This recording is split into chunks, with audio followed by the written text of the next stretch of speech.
Habari na hujambo kokote pale ulipo mwanamichezo, karibu sana katika channel yako pendwa ya Makweme Sports. Hakikisha kwamba umesubscribe na kugonga alama kengele wa kwanza kufahamu mengi ya kimichezo na tetesi na taarifa mbalimbali katika maeneo mbalimbali ikiwemo hapa Tanzania na nje ya mipaka ya Tanzania. Taarifa ambayo imetufikia hivi punde na si taarifa nzuri kwa mashabiki wa Yanga kuisikia ni upasuaji kwa nahodha msaidizi Dickson Job.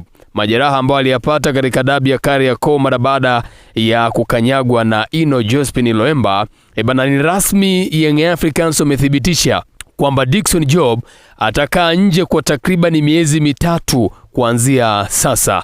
Kocha mkuu wa Yanga Pedro Gonçalves amethibitisha kwamba nahodha msaidizi wa timu hiyo ya Yanga na timu ya taifa Tanzania hata kuwa sehemu ya kikosi cha Yanga kwa takriban miezi mitatu kulingana na jeraha ambalo amelipata. Kwa mujibu wa Pedro, anasema Job aliumia enka katika dabi ya Kariakoo dhidi ya Simba iliyomalizika kwa timu hizo kushindwa kufungana weekend kadhaa zilizopita. Nazungumzia tarehe 1 March ambayo ilipigwa katika uwanja ule wa New Amani Complex pale Zanzibar.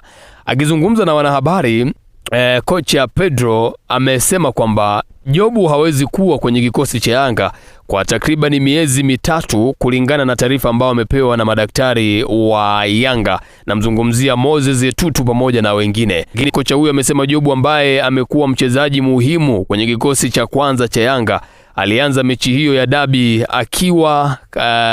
akiwa nahodha na akaumia dakika 34 ambapo madaktari waliingia uwanjani kumtibia na kisha akafanyiwa mabadiliko, akaingia Bakari Nondo Mwamnyeto ambaye ndiye nahodha mkuu wa kikosi hicho cha Yanga.